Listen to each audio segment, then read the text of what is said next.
Welcome. Scott here. In this video I giving you a quick overview on how to clear the ongoing current squad boss battle event. This guide will cover on how to tackle the squad boss battle, Hecaires of Rousing Fire. This is one of the 3 boss battles featured in the war event. For the other boss events, I will be covering them in due course. For last season squad war, I didn't join a squad, that is why I am unable to cover on the event. So this is actually my first time tackling the event. Before I continue to give an overview of how squad boss battle works. Firstly, you need to join a squad to access this event. You can access the boss battle sub-menu under the Total War main menu. You will be able to choose one of the 3 fights to tackle. The squad boss battle is a game mode where all squad members must work together to raid bosses and obtain rewards. When the battle starts, you must raid each boss in each stage difficulty to get raid points and raid a total of 3 bosses. The higher the difficulty that you clear, the more raid points and raid guild coins you earned. The accumulated raid points are displayed on the individual raid gauge below the image of each boss and on the combined raid gauge above the images of bosses. An individual raid gauge is applied individually to each boss and it only increases upon clearing a stage difficulty featuring a specific boss. You can obtain rewards when the gauge reaches 100%. A combined raid gauge combines all individual raid gauges and it rewards you based on your progress. There is a daily limit to obtaining raid points from the same boss, which applies to all squad members. So participate the fight with squad mates and follow your squad leader's instructions. So what are the rewards that you can obtain by completing the battles? You can obtain fabulous rewards. Some of the important rewards can only be obtained through squad events or time-limited events unless you buy them with premium black crystals. To get premium black crystals, you need spent real-world money. Every squad member is limited to 3 attempts per day. Upon filling up the individual boss raid gauge to 100% for a specific boss, you will obtain a squad boss battle box. Each battle box chest will gives you 30 squad raid coin, 500,000 yul, 5 normal gear substat changing stone and 30 gear upgrade stone. For every such event, your squad can get up to 3 such chests assuming your squad have met the requirements. When you fill up a certain percentage of the combined raid gauge, all squad members will eligible to achieve the additional rewards. When your squad reaches 20%, you will get a chest that contains 5 normal gear substat changing stone and 20 gear upgrade stone. When your squad reaches 50%, you will get a chest that contains 10 normal gear substat changing stone, 30 gear upgrade stone and 3 SRSSR skill page summon ticket. When your squad reaches 80%, you will get a chest that contains 20 normal gear substat changing stone, 30 gear upgrade stone, 5 SRSSR skill page summon ticket and 2 LR gear summon chest. The chest allows you to obtain a random LR or LR greater gear. When your squad complete the target at 100%, you will get a chest that contains 40 normal gear substat changing stone, 7 gear upgrade stone chest and 4 LR gear summon chest. The chest allows you to obtain LR or LR greater gear. Each gear upgrade stone chest contains 6 greater gear upgrade stone, 15 gear upgrade stone and 20 lesser gear upgrade stone. You can check on status to see how your squad mates are progressing, while the boss info will provide details about the boss mechanics. Upon selecting each individual boss, you will see the boss fight menu where you will be allowed to choose between 3 difficulty. For the normal difficulty, the battle power requirements is 155,000 and costs you 8 stamina. Upon clearing it, you will get 100 raid points and 10 raid guild coins. For the hard difficulty, the battle power requirements is 200,000 and costs you 9 stamina. Upon clearing it, you will get 200 raid points and 20 raid guild coins. For the nightmare difficulty, the battle power requirements is 260,000 and costs you 10 stamina. Upon clearing it, you will get 300 raid points and 30 raid guild coins. Raid points contribute to filling up the gauge, while raid guild coins allows you to purchase from the squad shop. The squad shop allows you to purchase skill enhancement materials, accessory upgrade stone chest, UR accessory summon chest and LR accessory summon chest. Most of the items have a weekly or monthly limit. This is the main incentive on why you should join a squad and help your squad get stronger by participating in the event. Now I have given you a quick overview of how squad battle works. Let us focus on the boss mechanics for the featured boss battle of the video. The Hecaires of Rousing Fire is a power or red attacker unit. Let me quickly go through its skills. Its skill 1 magic launch deals damage to a target with the highest all attack and debuffs the unit with reduced speed level 3 and inflict a mobility depletion debuff on the target. Its skill 2 heat rays deal damage to all targets and debuff them with incapacitate level 3 and disarm level 3. Both debuffs last for 3 turns. Its skill 3 shock attack deals damage to all enemies and grants buff to itself that removes all continuous damage and remove 3 debuffs. The boss also gains continuous damage immunity for 2 turns. When its attack gauge is max, the boss will uses its special skill, Magic Fusion, which deals damage to the enemy with the highest all attack.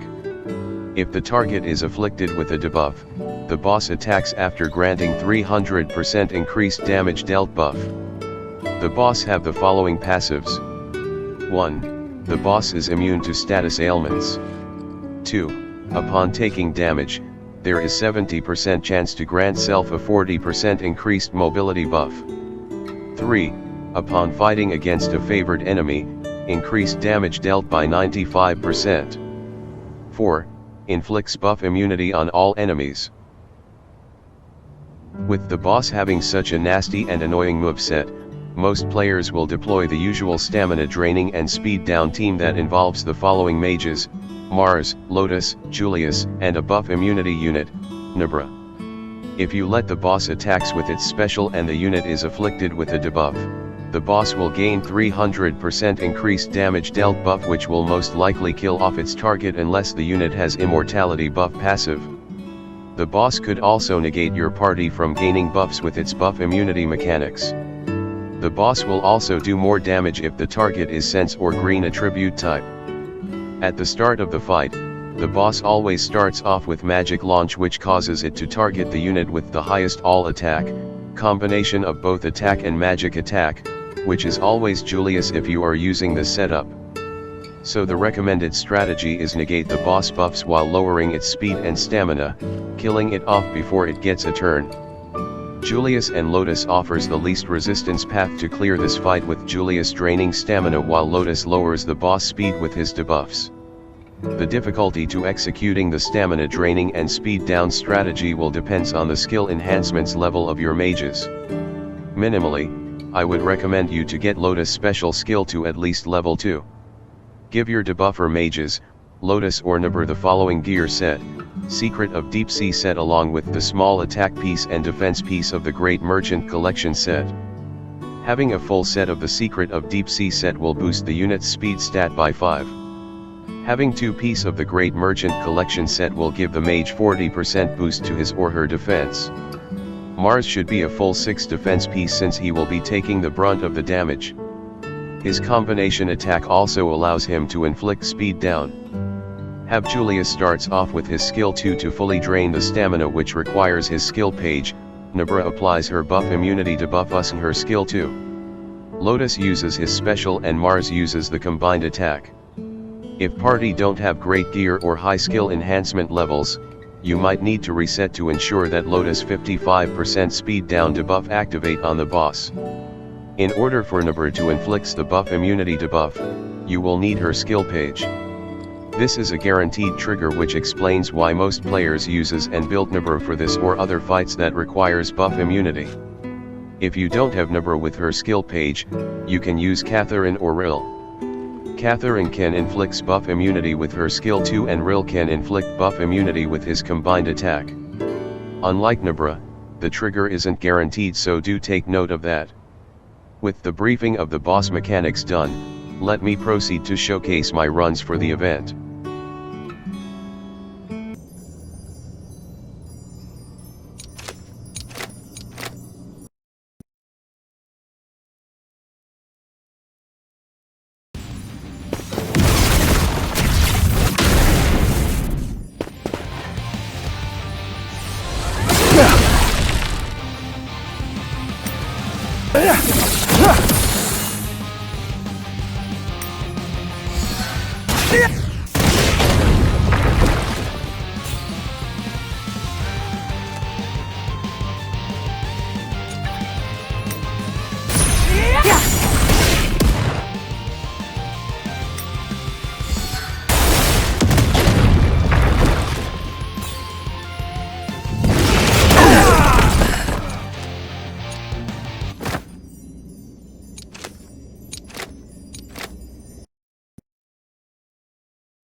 They're all roadside pebbles.